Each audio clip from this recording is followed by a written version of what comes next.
prión es una enfermedad, no se sabe cuál es su causa, así completamente. Es infeccioso y es de tipo genético, ¿no? ¿Cuál es el defecto? El plegamiento de la proteína. La conformación alfa de este prión se transforma, el prión PC se transforma en conformación beta, PSC, ¿no? Parece una cosa de nada, que en vez de acomodarse en espiral, se conforma como hoja plegada, y eso es lo que causa el defecto.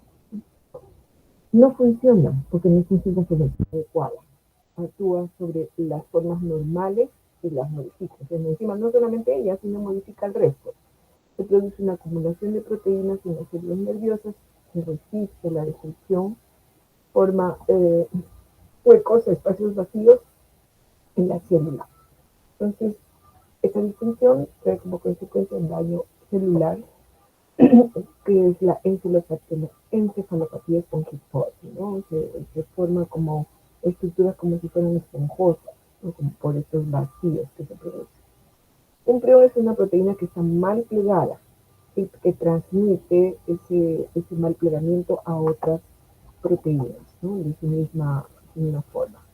El curo es otra enfermedad de este señor, Jacob, es igualmente el síndrome de Hertmann-Stossler-Kreiner, que produce insomnio familiar, es genética, entonces produce insomnio que puede ser fatal, muy largo, que puede inducir a un sueño profundo de la persona.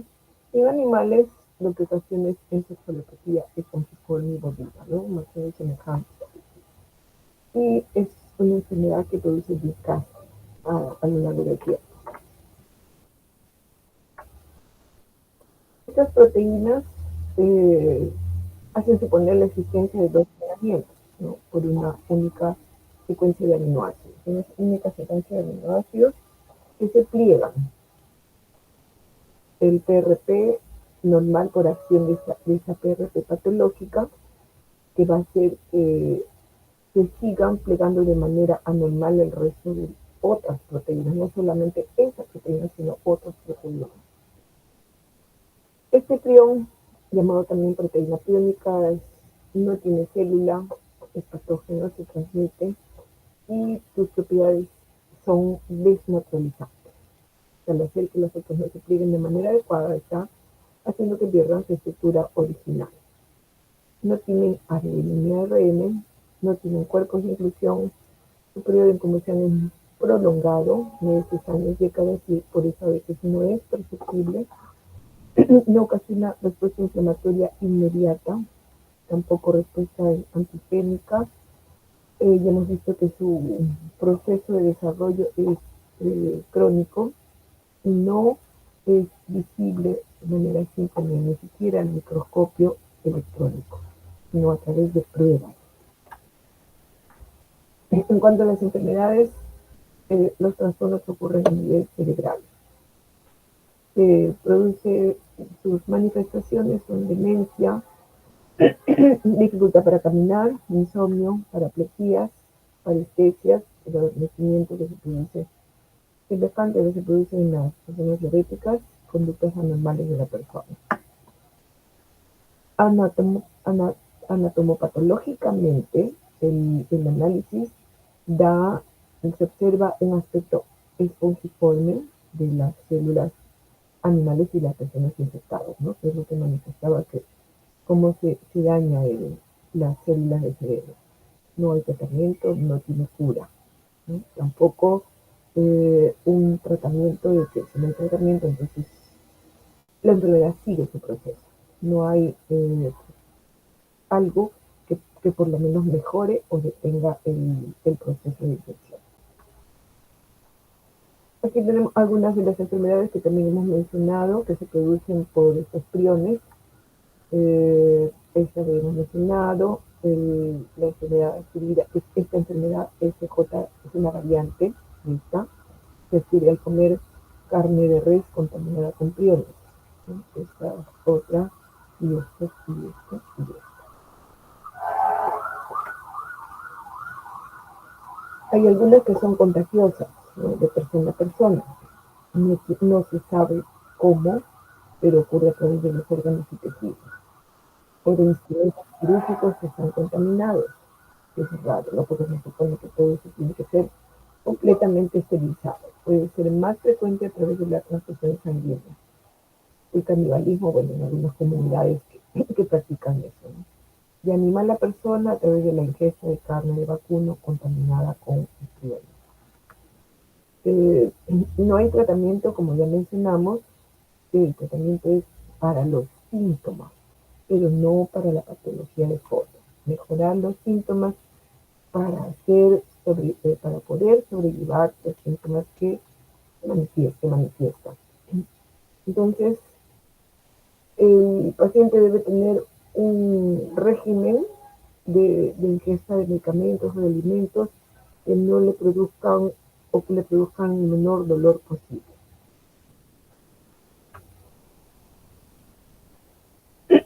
Bueno, esto es en cuanto al proceso de los procedimientos de cómo podríamos protegernos o protegerse la persona de que se pueda contaminar.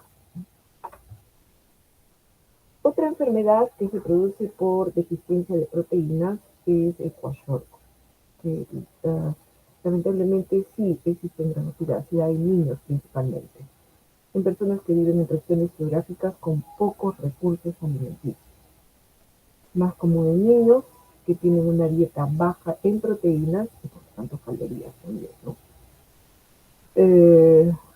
Los síntomas que se observan son retraso en el crecimiento, inflamación del vientre abultado, no es un síntoma de kwashiorkor, y lógicamente si hay deficiencia proteica, deficiencia de alimentos, ese cuerpo está prácticamente listo para cualquier infección. En cuanto al tratamiento, si es una deficiencia de calorías de proteínas, entonces un aumento en el consumo de calorías, carbohidratos y proteínas puede mejorar la enfermedad. Va a mejorar la enfermedad. El marasmo es otra enfermedad producida. Esta sí es básicamente por deficiencia de proteínas. Acá no hay abultamiento del vientre, pero sí hay adelgazamiento. Proteínas, compuestos estructurales. Entonces, predomina la deficiencia calórica. Puede presentarse esto a cualquier edad, ¿no? Entonces, es más frecuente en niños, organismos que recién se están desarrollando. Y esto puede deberse a una lactancia prolongada sin consumo de otro tipo de alimentos.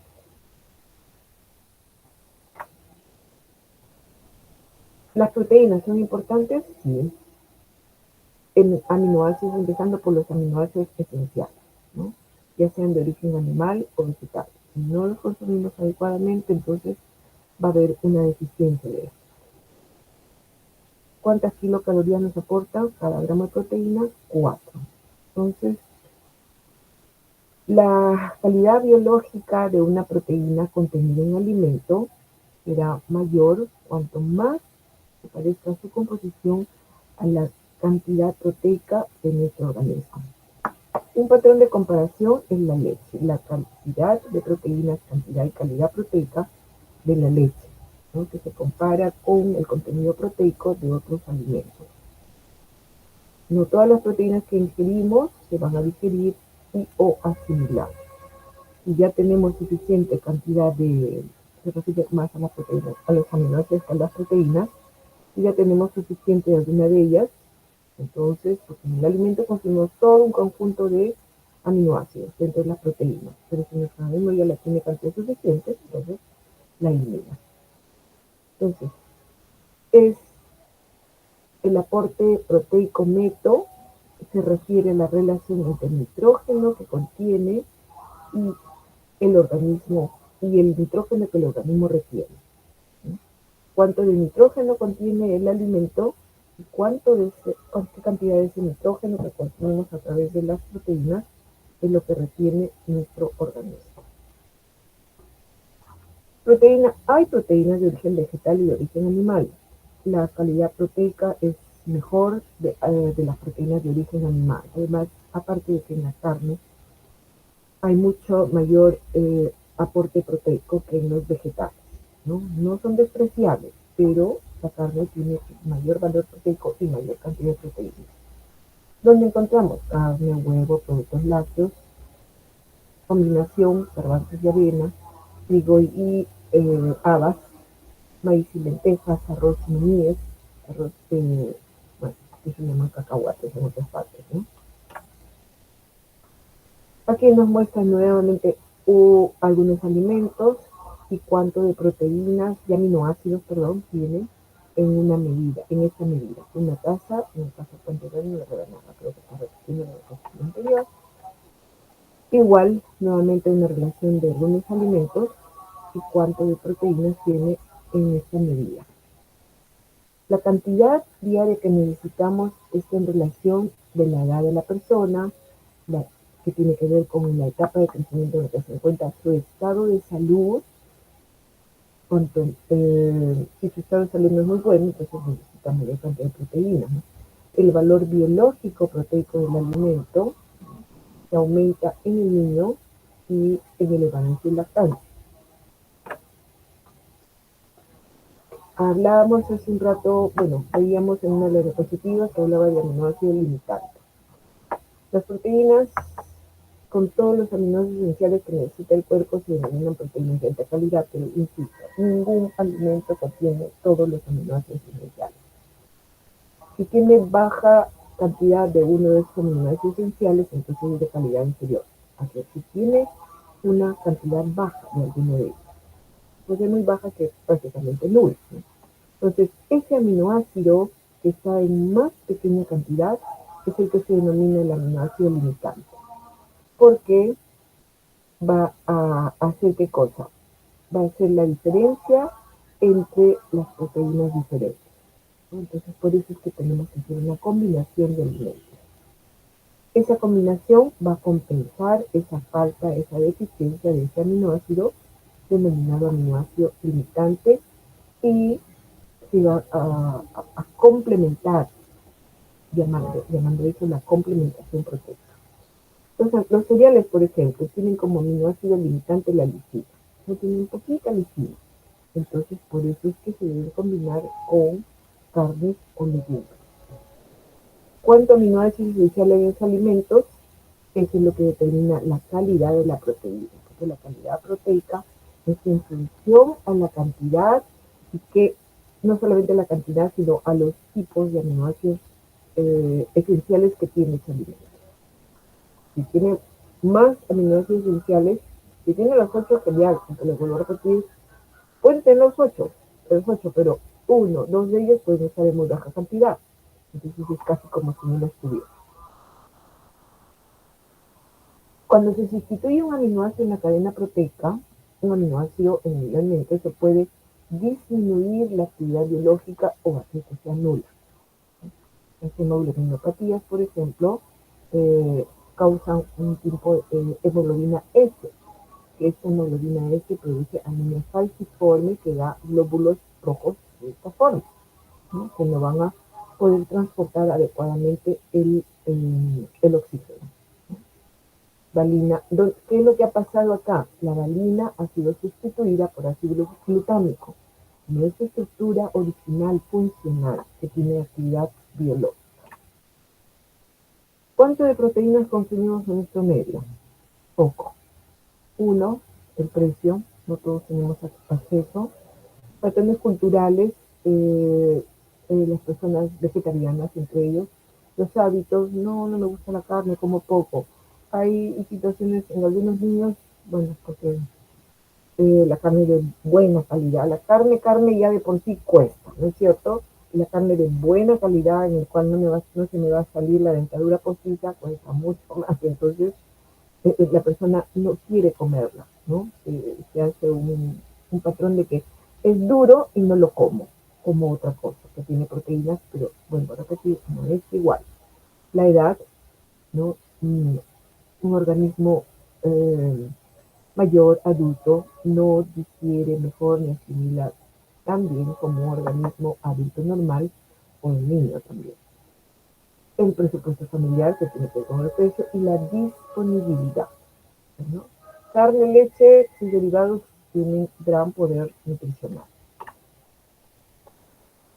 Bueno, esto es un poco de económicamente hablando, cuánto consumimos de proteínas según el ámbito geográfico que vimos en el cuadro anterior de manera resumida, en la diapositiva anterior. Este es fuente extraído de la INEI. Esta pirámide ya la vimos, ¿no? Carbohidratos consumimos en mayor cantidad porque necesitamos energía. Frutas y verduras, donde tenemos sustancias antioxidantes, queso, leche ya en menor proporción y mantequilla, grasas, ¿no? Dulces, azúcares simples, mucho menos. Que nos van a proporcionar energía, pero no hay que abusar de eso. Cuando hay deficiencia de proteínas, entonces se genera un mal funcionamiento celular. Y en este país, lamentablemente, sobre todo en las zonas alejadas a las urbes, a las ciudades importantes, hay esa deficiencia en gran cantidad.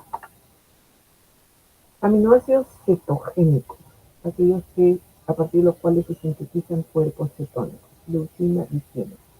Glucogénicos, a partir de los cuales se puede sintetizar glucosa. Todos estos, alanina, cuando se termina nuestra reserva de glucógeno, nuestro organismo recurre a los lípidos. Es el camino correcto que debe seguir. Se acabaron los lípidos, no hay uno muy prolongado, entonces recurre a algunos aminoácidos. No es lo recomendable porque recordemos que estamos degradando proteínas. Algunos que a partir de los cuales se puede sintetizar tanto cuerpos cetónicos como glucosa, isoleucina, fenilalanina, treonina, tirosina, etc. Cetogénicos, más de lo mismo, más de lo mismo. Entonces, los aminoácidos son degradados por las aminotransferadas. ¿Qué hacen? Transfieren ese grupo amino a un cetoácido y lo convierten en aminoácido, y el aminoácido al perder el grupo amino se convierte en un cetoácido. También son degradados por esta enzima, la glutamato deshidrogenasa, y este grupo amino que se transforma en amoníaco va al ciclo de la urea para transformarse en urea y ser eliminado de nuestro organismo. Es un compuesto de eliminación. La transaminación la hace este aminoácido, la aspartato aminotransferasa, lo que les decía. El aminoácido dona su hidrógeno, transfiere su hidrógeno a un cetoácido, alfa-cetoglutarato en este caso, lo convierte en un aminoácido y a su vez el aminoácido se convierte en un cetoácido. La deshidrogenasa, ¿qué hace? Oxida, ¿no?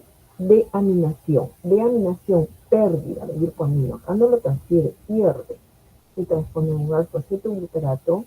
Esta coenzima, nicotinamina dinucleótido fosforilado, ahora tiene hidrógeno.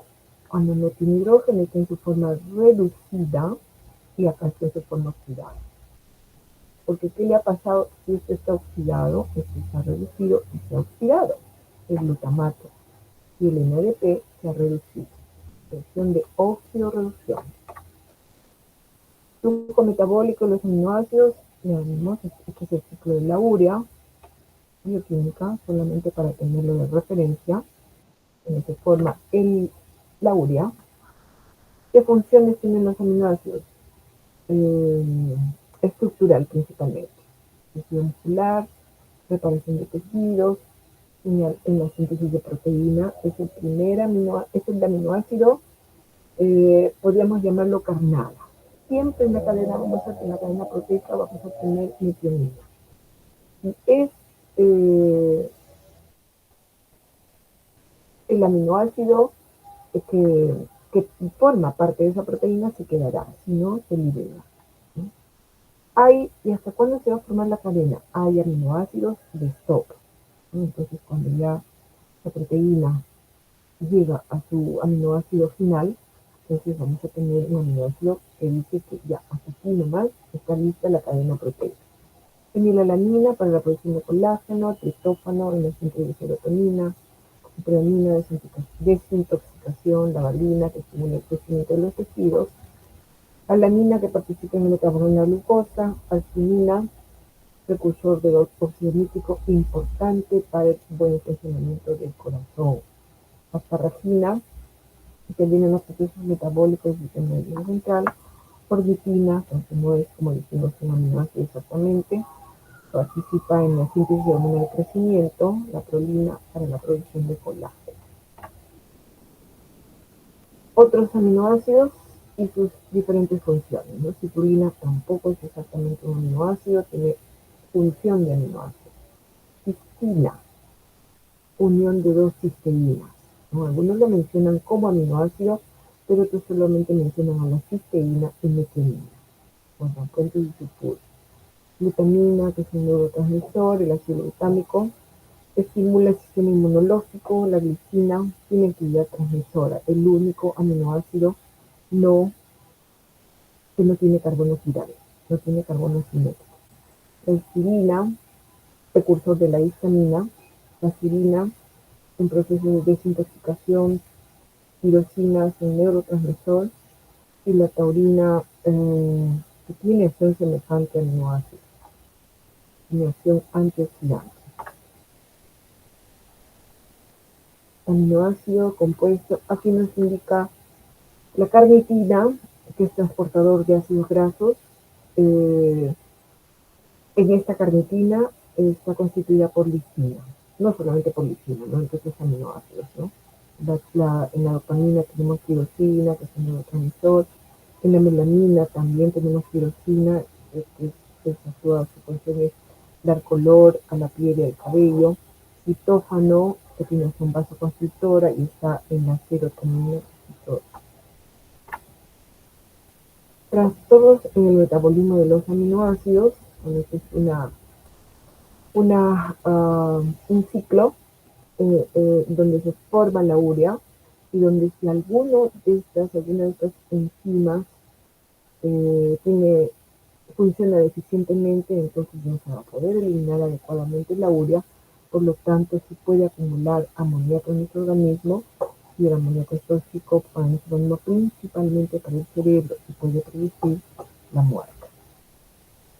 Trastornos hereditarios en el metabolismo de aminoácidos: fenilcetonuria por deficiencia de fenilalanina, alcaptonuria por deficiencia de fenilalanina y tirosina, que puede ser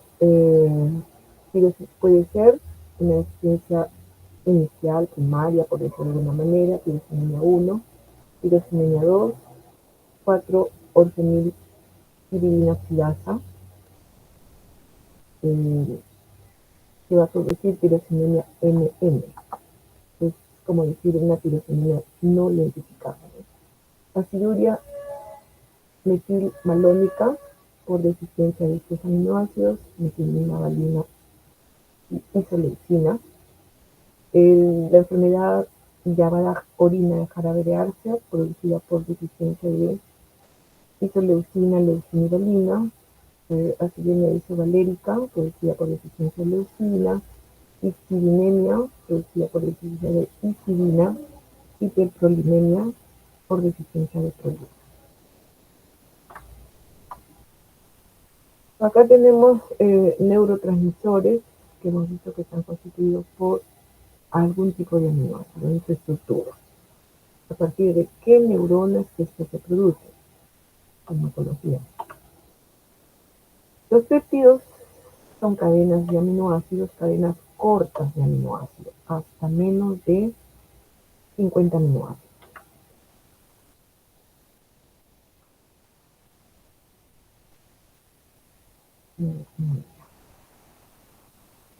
Listo, entonces con eso terminamos lo que es aminoácidos.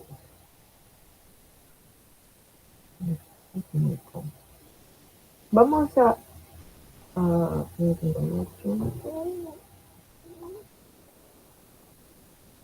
entonces ahora vamos a engrasarnos. Sobre lípidos, ¿qué podemos decir sobre lípidos? Los lípidos son ésteres de ácidos grasos. ¿Cómo se forma un éster? A ver, dígame alguien, porque si no ya me voy a dormir. ¿Cómo se forma un éster? A la 1, a las 2, a las 3. David, dime un número.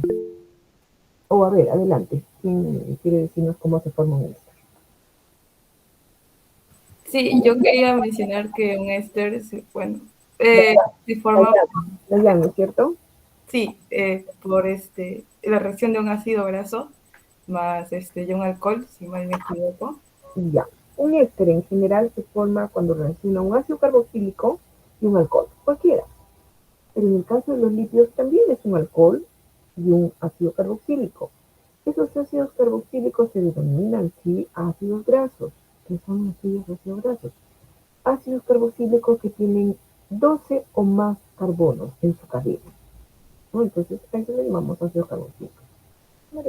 Qué manera de complicarnos la vida, ¿no? ¿Por qué no nos seguimos llamando ácidos carboxílicos? Pero bueno, entonces, el glicerol, ¿dónde está el glicerol? Está por acá. Vamos a ver. Está el glicerol, santo cielo, ¿no? Tampoco el glicerol. ¡Ah, sí está! El glicerol es un polialcohol, lo vimos cuando vimos grupos funcionales.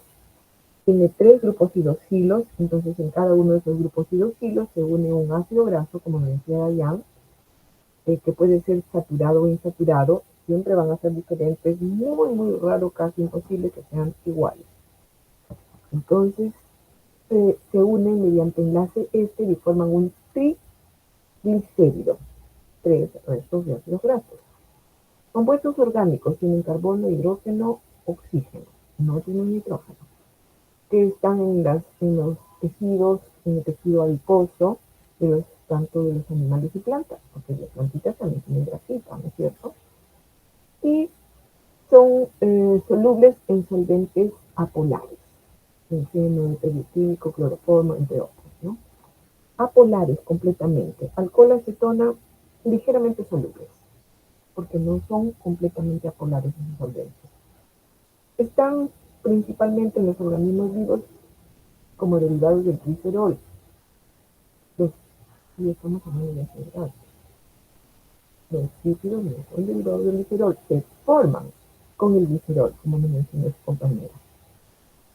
La mayor parte de estos glicéridos, triglicéridos, triacilgliceroles o lípidos simplemente son grasas sólidas.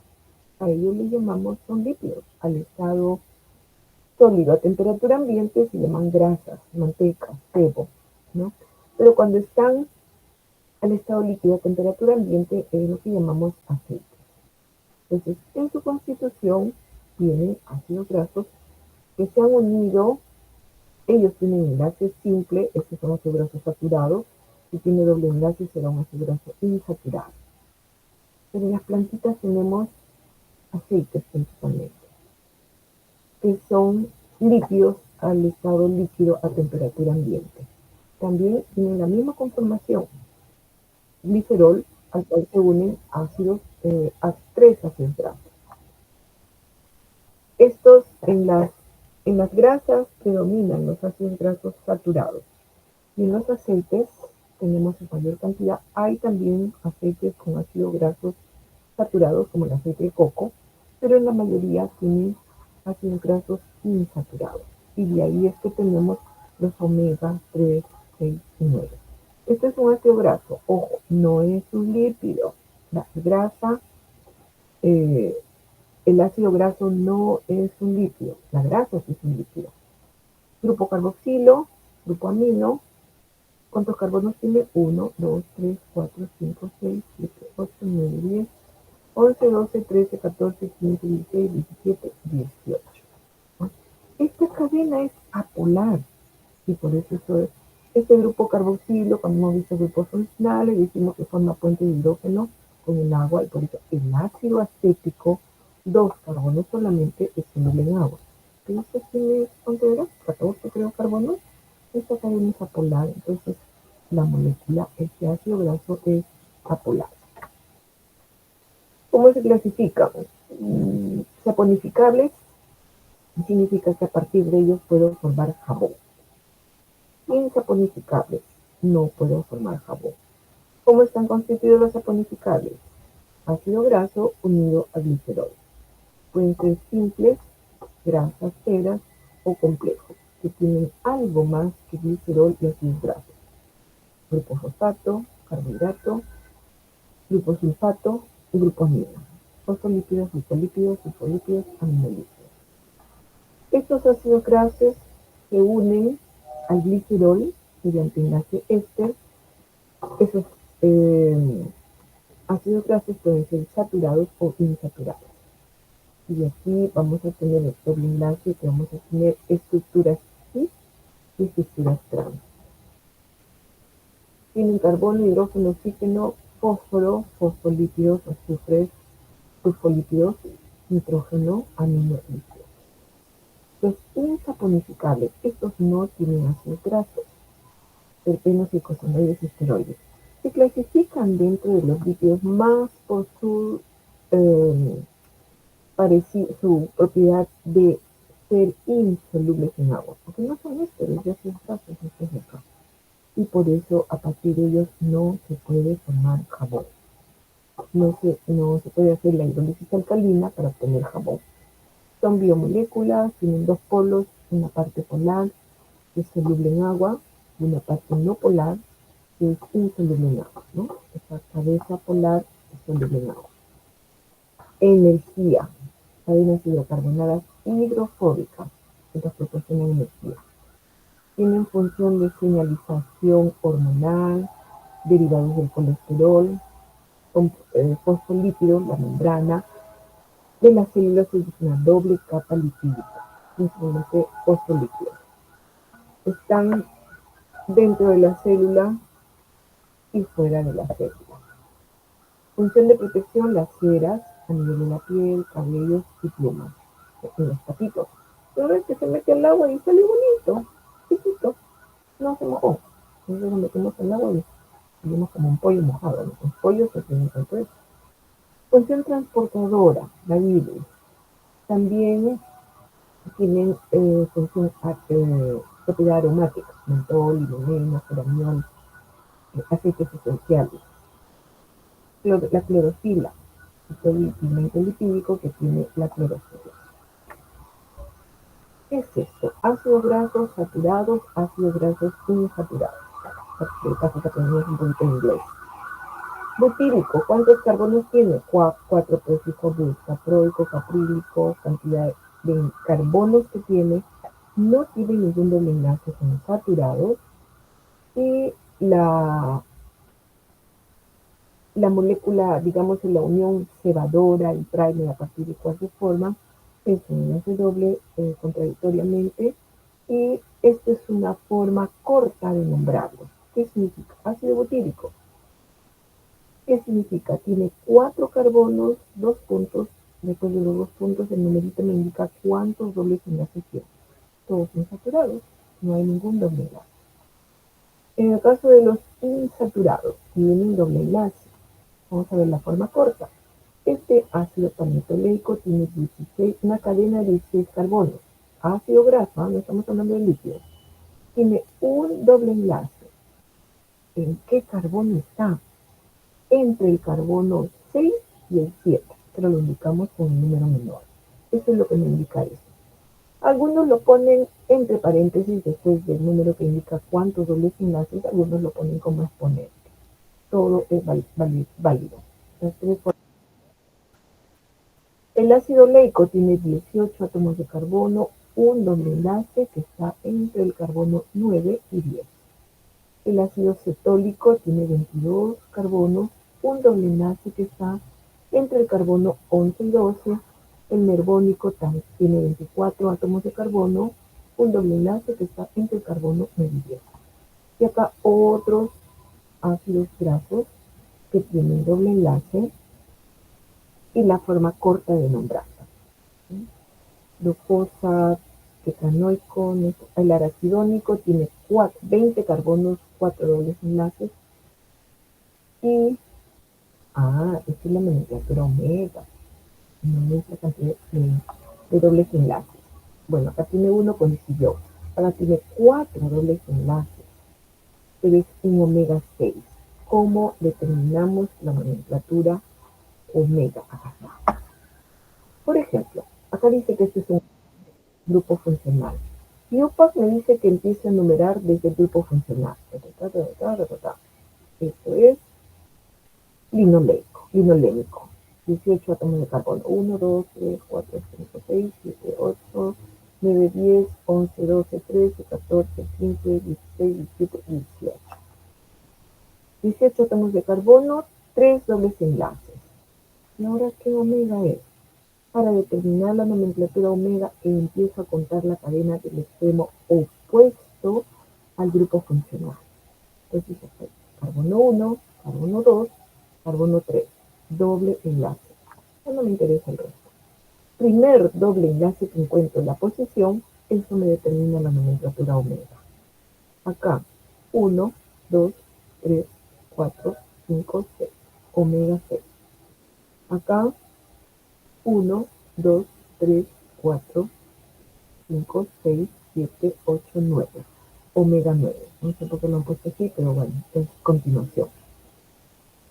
Entonces, cuanto mayor cantidad de dobles enlaces tenga, entonces es mucho mejor para la salud, para el buen funcionamiento de las arterias. Entonces, omega 3 significa que ahí nomás empezando la cadena del lado opuesto del grupo funcional, tengo dobles enlaces y tiene mucho más otros dobles enlaces. El organismo humano no puede sintetizar los ácidos grasos esenciales. También tenemos ácidos grasos esenciales. Linoleico, linolénico. Linolénico, omega 3, linoleico, omega 6. ¿Cuánto hay? Acá este cuadro nos muestra cuánto de omega 3 y omega 6 tengo en estos alimentos. Deben ser tanto de origen animal, los pescados tienen gran cantidad de omega, o en semillas principalmente.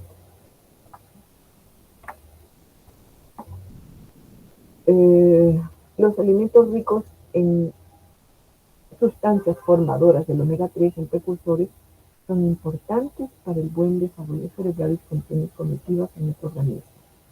Hay una relación directa, hay estudios que muestran una relación directa entre la depresión y una dieta pobre en omega 3. Entonces es importante en los niños, ¿no? En los niños en etapa pregestacional, así como las mujeres en edad fértil deben consumir folatos, igual esto.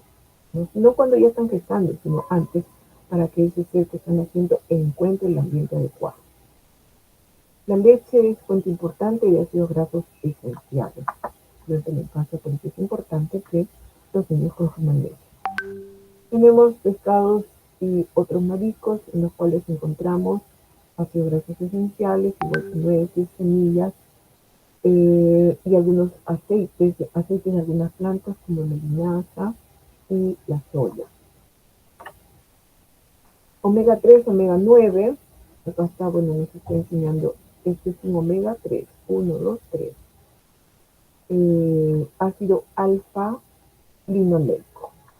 Este es un omega, que omega 1, 2, 3 también, omega 3, 1, este es omega 6, omega 6, el ácido araquidónico.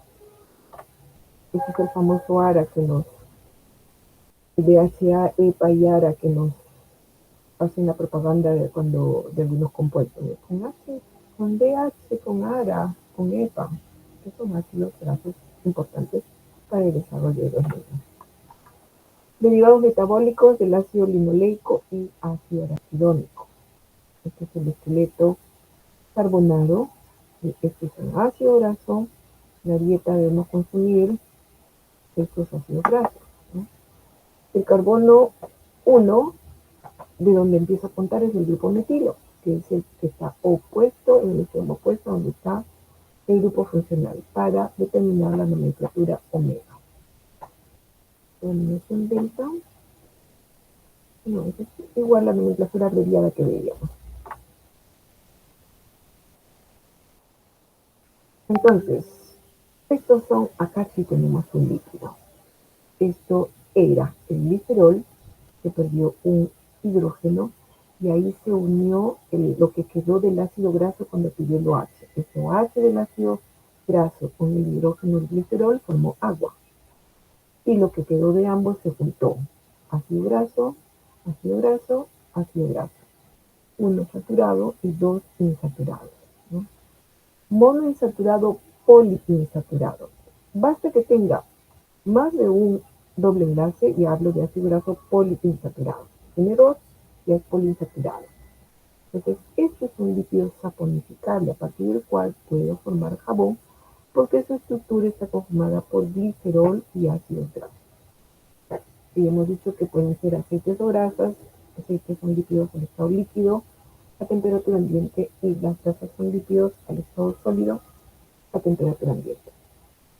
Entonces, los lípidos saponificables son aquellos que son transportados en nuestro organismo.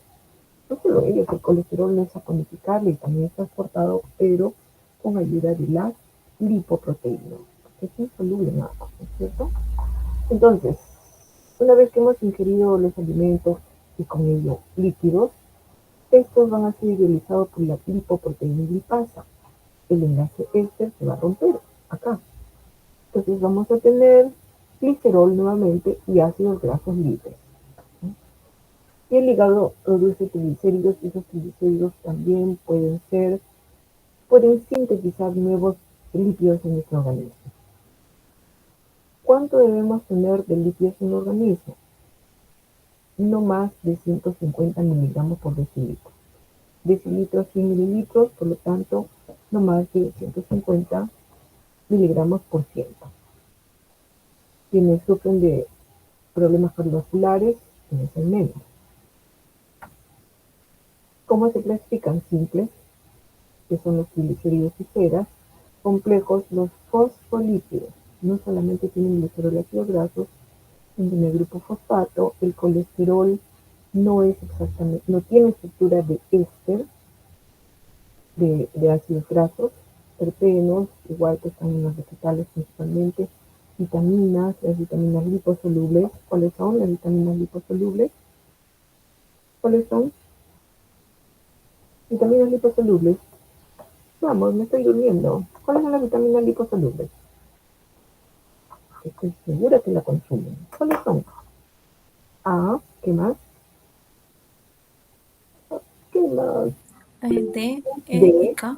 E, K. A, D, E y K. ¿No es cierto?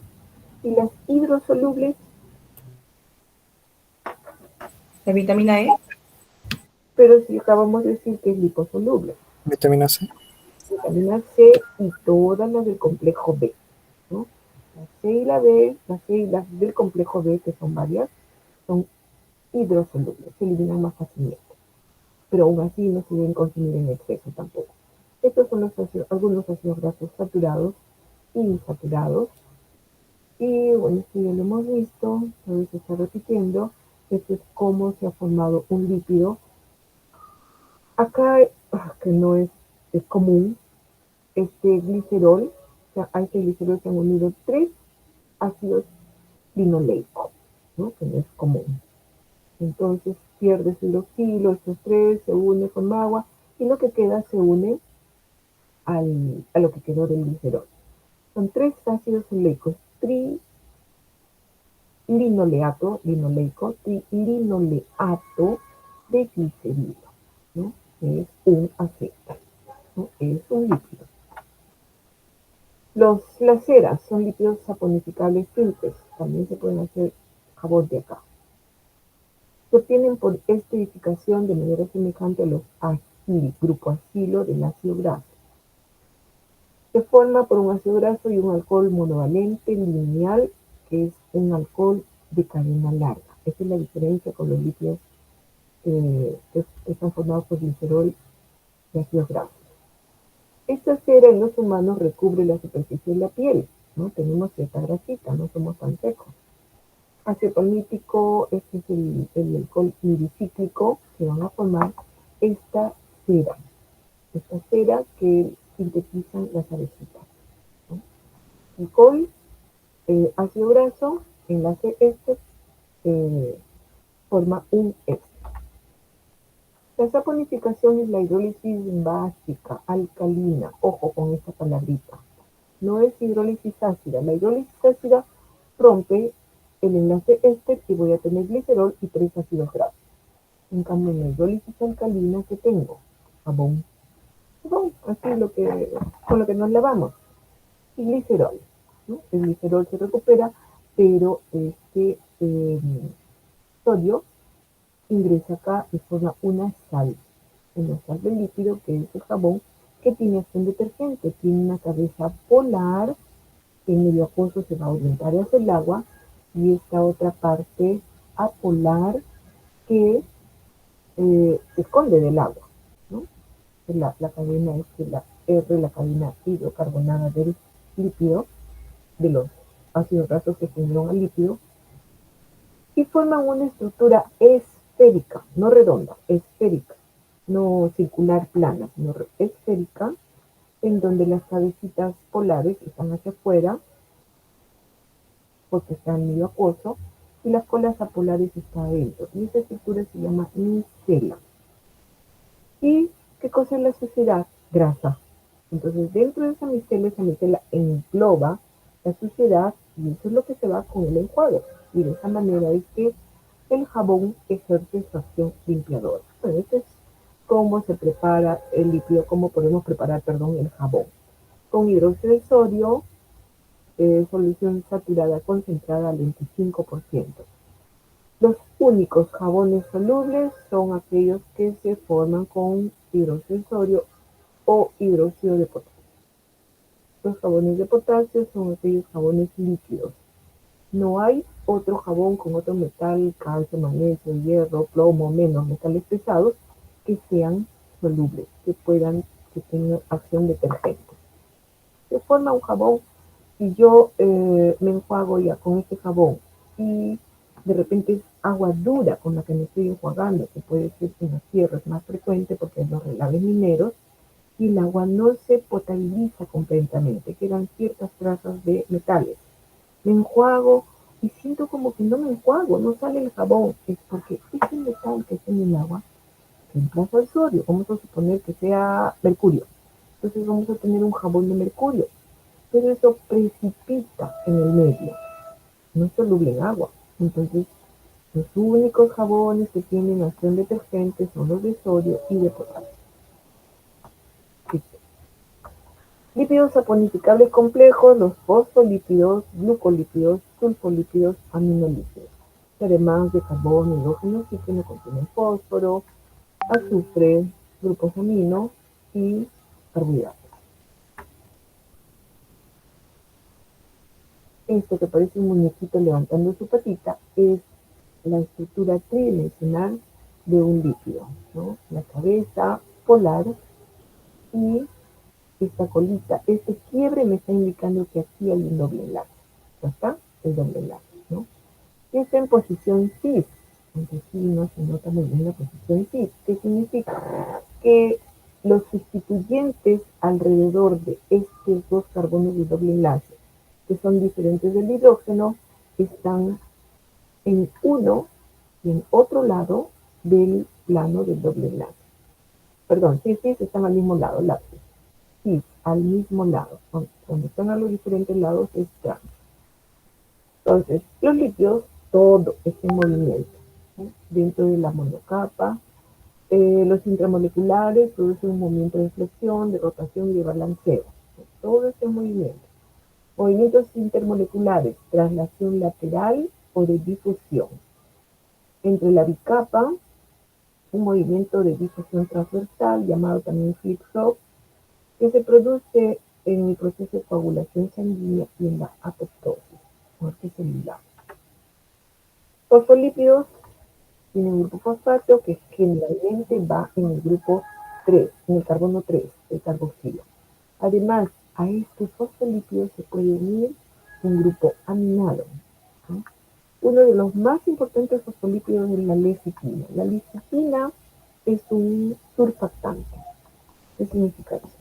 Se forma en los pulmoncitos del niño que es del feto, que se está formando en el vientre de la madre. ¿Y para qué sirve? Para que cuando el niño nazca y haga su primera inspiración, esos pulmones puedan recibir ese oxígeno a través del aire, ¿no?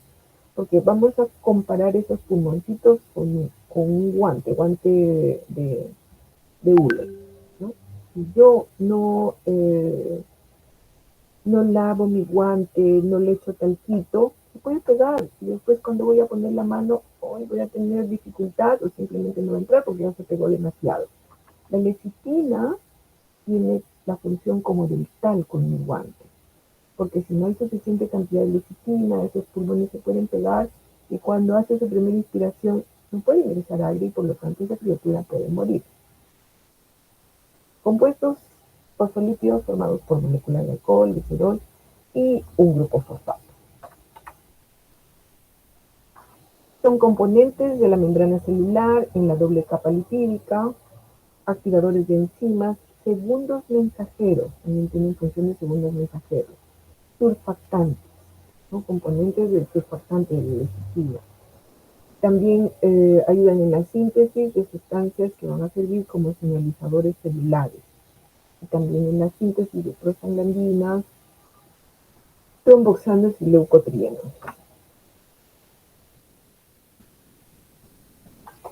No todo.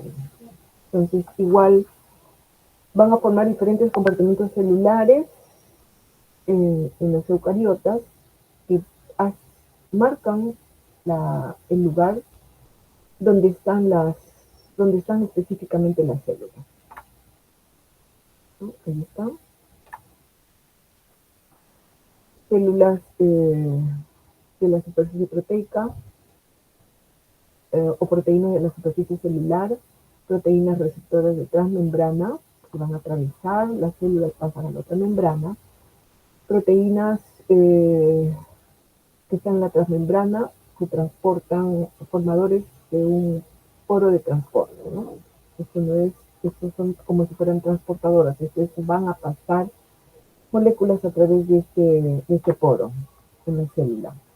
El grupo fosfato, este es el ácido fosfatídico, el grupo fosfato puede esterificarse con otro alcohol. La serina más un ácido graso fosfatado va a formar fosfatidilcerina. Con etanolamina, la etanolamina con un grupo fosfórico va a formar fosfatidiletonolamina, llamada también cefalina. Todas estas son moléculas que se encuentran en el cerebro. Son fosfolípidos. Esfingolípidos derivados del aminoglicerol, que están relacionados con la estructura y función en las células nerviosas. Esfingolípidos que están formando la esfingomielina, ¿no? Fue conformada por un aminoalcohol, que es un alcohol denominado esfingosina, donde un ácido graso está unido al grupo amino de este aminoalcohol, con esfingosina, mediante un enlace amida, CONH, y forma tiramida. ¿Cuáles son esos ácidos grasos que frecuentemente están formando la esfingomielina? Palmítico, estiárico, glicérico y ácido nervónico. Los gangliósidos cerebrósidos están en las células cerebrales, en la materia gris, principalmente los gangliósidos. Son en pequeña cantidad en los animales, en mayor cantidad en los seres humanos en la sustancia gris. Son lípidos, contienen azúcares también, están en la parte externa de la membrana y hay varios tipos de gangliósidos, igual que el cerebrósido. Acá es fácil recordar en dónde se encuentran, ¿no? Contienen glucosa, entonces los denominamos glucosos cerebrósidos. Están en la membrana plasmática del tejido no nervioso, pero que están como estructuras protectoras del tejido nervioso. Los esfingolípidos y los glucolípidos son compuestos formados por una ceramida y un carbohidrato de cadena corta. No tienen grupo fosfato, ojo, están en la capa de la membrana. La esfingomielina en las neuronas está como una capa protectora del axón, de esta parte de esta cola de la neurona. Esta es la estructura del glucoesfingolípido. Gluco, carbohidrato, esfingolípido. Doble capa lipídica, cabeza polar hacia afuera, cola apolar hacia adentro. Lipoproteínas. Lípidos que tienen en su estructura proteínas. Lipoproteínas de muy baja densidad, las siglas en inglés, low density lipoprotein, lipoproteínas de intensidad intermedia, IDL, lipoproteínas de baja densidad, LDL, son sintetizadas en el hígado y ¿qué hacen? Transportan colesterol y lípidos, triacilglicerol, desde los tejidos, desde el hígado, perdón, a los tejidos. Esto es de acá, del hígado a los tejidos. La HDL las transporta de los tejidos hacia el hígado. Y esta HDL es la que denominan transporta colesterol, ¿no? Y el colesterol que es transportado por estas HDL es lo que se denomina el colesterol bueno. Se va trayendo, ¿qué cosa? Lípidos y colesterol de los tejidos al hígado para ser degradados y eliminados o formar sales biliares, ¿no? Si hay suficiente, entonces se van a eliminar a través de la sed. El colesterol que transporta estas lipoproteínas de baja densidad, LDL, es lo que llamamos el colesterol malo, porque decimos, esto lleva colesterol del hígado donde se sintetizan los tejidos, y ahí es donde puede quedar acumulado el colesterol. Recuerden, el que tiene las dos L es el malo, colesterol malo. El colesterol por sí solo no es malo, lo que es malo es cuando hay mayor cantidad de LDL, colesterol, de HDL y colesterol. Estos son los que transportan colesterol y triglicéridos porque son insolubles en agua, ¿no? Y por lo tanto no se pueden transportar solos. Los kilomicrones, estas estructuras grandes, ellos contienen más cantidad de lípido que de colesterol. Contienen lípido en mucha mayor cantidad que colesterol, también lo contiene, fosfolípidos y proteínas. Y si hemos visto, bueno, acá está más cortito esta parte, lípidos saponificables, a partir de los cuales se puede formar jabón, los lípidos síntesis complejos, los insaponificables. A partir de esto no se puede formar jabón. Ahí tenemos los eicosanoides, terpenos y esteroides. Los esteroides, el principal, el colesterol. Tiene esta estructura de 3 anillos, de 6 lados, 1 de 5 y una cadena hidrocarbonada. Tiene un OH, por lo tanto es un alcohol. Pero toda esta cosa elimina esa capacidad de formar puentes de hidrógenos y que sea soluble en el agua, ¿no? Como el etanol. El etanol tiene OH también, pero es soluble en agua. Esto no. Entonces por eso es que este colesterol está agrupado dentro de los lípidos. Cantidades normales debemos tener en nuestro organismo en sangre menos de 200 miligramos por decilitro. En el cuerpo humano en general 250 gramos, pero en sangre menos de 200, máximo 200. Forma parte de la membrana y le da flexibilidad. Tiene función hormonal. A partir de los andrógenos también tienen esta estructura. Denomina ciclopentano, peritrofenantreno, o colesterano, o esterano simplemente, para no hacernos tanto enredo con la lengua. Entonces, a partir de esto se va a sintetizar estrógenos, la vitamina D3 también. Precursor de ácidos biliares, es importante, sirve en nuestro organismo, porque a partir de eso se van a formar prostaglandinas y las sales biliares que van a degradar los lípidos. Bueno, esta es toda la estructura de algunos compuestos que tienen la estructura de ciclopentano peridofenantreno. Sales biliares. ¿Cómo identificamos colesterol? En el laboratorio del viernes vamos a identificar colesterol. Está la reacción que vamos a hacer, pero se parece a esta. Colesterol disuelto en cloroformo, que ahí es donde se disuelve mejor. Y a eso le vamos a agregar ácido sulfúrico concentrado y me da un anillo de color rojo. Es la reacción de Salkowski. Los esteroles, de los cuales que hablamos, el colesterol es el principal, está en la membrana celular, regula la fluidez de la membrana y a partir de él se pueden sintetizar hormonas, sales biliares, vitaminas. Beta-citosterol, otro esterol que está principalmente en las células vegetales. y compite con el colesterol por los receptores de la mucosa intestinal, impidiendo la captación de nitrógeno. Nuevamente la membrana doble capa lipídica, donde tenemos fosfolípidos, tenemos colesterol. A partir del colesterol se sintetiza pregnenolona, progestágenos, glucocorticoides, mineralocorticoides y andrógenos y estrógenos. No importa, no importa. Todos estos ciclos, el anillo, tienen en común este anillo ciclopentano o una figura, ciclopentano peridofenantreno. No es ciclopentano peridofenantreno. Figurita.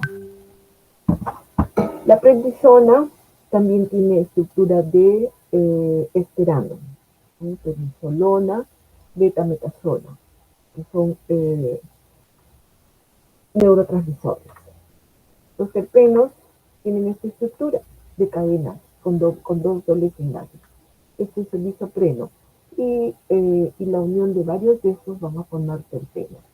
Están principalmente en los aceites vegetales, en las esencias, ginseng, que es un estimulante, en algunos fármacos como los fármacos cardiotónicos que van a darle fuerza al músculo cardíaco. Derivados del isopreno son hidrocarburos, compuestos carbono y hidrógeno de 5 carbonos. Las vitaminas A, K y E también son isoprenos, y los carotenoides que encontramos principalmente en las frutas y verduras de color amarillo, la zanahoria principalmente. Eicosanoides tienen esta estructura. Tenemos ahí las prostaglandinas que se identificaron por primera vez en la próstata, que ya dice su nombre, ¿no? Tienen varios dobles enlaces y hay 3 tipos, prostaglandina 1, 2 y 3. ¿Cuál es la diferencia entre uno y otro? Por el cambio de un sustituyente. Por ejemplo, la prostaglandina E2 tiene un grupo ceto en el carbono 9, mientras que esta prostaglandina F tiene un grupo hidroxilo en ese mismo carbono 9, ¿no?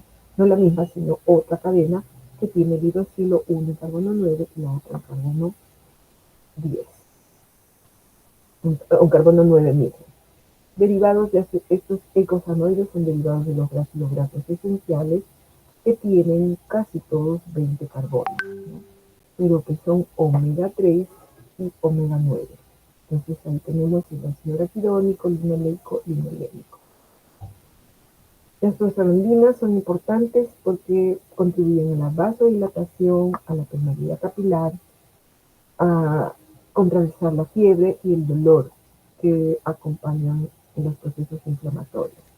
La 1 y la 2 inducen inflamación y potencian el efecto de la histamina. Unos contrarrestan, otros más bien potencian la inflamación. ¿Qué función tienen estas prostaglandinas? Función de contracción muscular en diferentes tejidos, ejercer esa función. Función de lipólisis a nivel de los adipocitos, van a inhibir la lipólisis. Función secretoria, van a facilitar la producción de ácido clorhídrico en el estómago, van a facilitar la inflamación o infiltración al permitir esa permeabilidad a través de los capilares. Función sobre los electrolitos para retener sodio y agua a nivel del túbulo renal. Función de coagulación sanguínea, produciendo agregación plaquetaria. Los leucotrienos y las lipotoxinas también son eicosanoides formados por acción de esta enzima, la lipoxigenasa. Tienen 3 a 4 dobles enlaces. Su acción es semejante a la histamina. Pueden producir una constricción sostenida y lenta en los bronquios. Y de ahí su acción mediadora en el asma bronquial, para restablecer la capacidad respiratoria de la persona. Afectan la permeabilidad de las vénulas postcapulares, la adhesión de las células endoteliales, la quimiotaxis, quimio, y la extravascularización de los neutrófilos. O sea, los neutrófilos no van a poder salir fácilmente de la sangre. Los sinófilos y monocitos. De estos elementos formes de la sangre. Los tromboxanos, ¿qué hacen? Promueven la agregación plaquetaria y producen vasoconstricción. Entonces, esto hace que se produzca el cierre de las heridas. Los tromboxanos van a participar en el proceso de cierre de heridas, de cicatrización, que se produjeran en este organismo, ¿no? Son ricas en las plaquetas, tienen bastante esta enzima, tromboxano sintetasa, y producen gran cantidad de tromboxano A, ¿no? Por eso, a través mediadora de la G mediadora defensiva. La ciclooxigenasa, los denominados COX. La ciclooxigenasa transforma el ácido araquidónico, el ARA, de 20 átomos de carbono, en endoperóxidos cíclicos, prosamina 2, prosamina H2.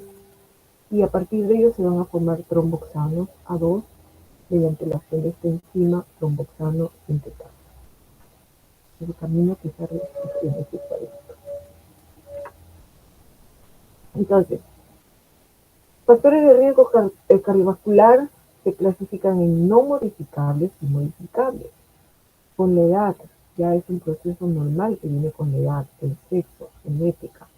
El sexo masculino tiene más propensión a sufrir, a tener a sufrir eventos cardiovasculares. Factores principales: presión arterial alta, hipertensión, colesterol elevado, diabetes, obesidad, sobrepeso, tabaquismo, no hacer actividad física, sexo y herencia también por genética. Estos tienen que seguir su curso, no se modifican. Modificables: hipertensión arterial, tenemos una dieta adecuada, ejercicio, comemos adecuadamente. Diabetes, pero nos controlamos, ya fumar puede modificarse ese riesgo de cardiovascular que puede presentar una persona. El perfil lipídico, ¿a qué se refiere? El perfil lipídico se refiere a la determinación. Con esto termino no la diapositiva. Ya la complementaremos luego en el segundo paso. La determinación de colesterol es importante. Cuando hablamos de colesterol total, estamos hablando del colesterol HDL, colesterol LDL, colesterol VLDL, no lípidos, ¿no? Pero lo que a mí me interesa saber, dentro del total de colesterol que tengo, cuánto es el colesterol que está transportado por las HDL y por las LDL. Porque el LDL lo tengo que tener bajo, porque si no tengo mis arterias, corro riesgo de tener mis arterias obstruidas. Y el HDL es lo que debo tener alto, porque eso es lo que va a barrer el colesterol de mis células hacia el hígado. Entonces, a eso es lo que llamamos perfil lipídico, junto con los triglicéridos, porque si tengo triglicéridos elevados también corro el riesgo, mi riesgo cardiovascular es mayor, ¿no? Entonces es bueno saber cuánto de colesterol tengo, pero el total es una referencia, pero necesito saber el HDL y el LDL. Veamos, vamos a ver cómo va esto. Ya no falta mucho. Clasificar, bueno, esto me da valores de los niveles de colesterol deseable menos de 200. ¿Sí? El glicérido menos de 150, el LDL menos de 130, y el HDL entre 40 y 60. ¿Sí? Estas cantidades ya tengo que tener cuidado. Esto ya es muy alto. Esto es alto y esto es muy alto. Ya puede haber algún problema en mi sistema cardiovascular. ¿Qué alimentos debo comer? Omega 3, omega 6. Y con la comida no se juega. Llegamos, pensé que no lo hacíamos. Todo fríamente calculado. ¿Alguna pregunta, chicos? ¿Están ahí? Estaban más asustadas de cero. ¿Alguna pregunta? ¿Están ahí todavía? Hoy Sí, he seguido en busca de aminoácidos esenciales. Bien, lo logramos. Pensé que no lo hacíamos, pero de modo teníamos que hacerlo. Preguntas, no, yo sé que están cansados. Y eso que ustedes no han hablado, qué barbaridad. Hubiera grabado la clase y le pongo la grabación a los otros compañeros. Bien, chicos, logramos nuestro objetivo. Me parece que tenemos, si no una o dos sesiones más así, de unas sesiones acordeón. Hemos tenido que comprimir algunas clases, pero ya las otras son un poco más cortas. ¿Ya? Listo, entonces nos estamos viendo el viernes 7, por favor, lleguen temprano. Nosotros tenemos a qué hora? A las 12, ¿no? Ya. A las 12 entonces nos vemos en el laboratorio. Gracias, hasta luego. Hasta luego, profesora. Muchas gracias. Bueno, gracias. Profesora, gracias. Profesora, gracias. Comamos bien, para que nuestro corazoncito funcione bien.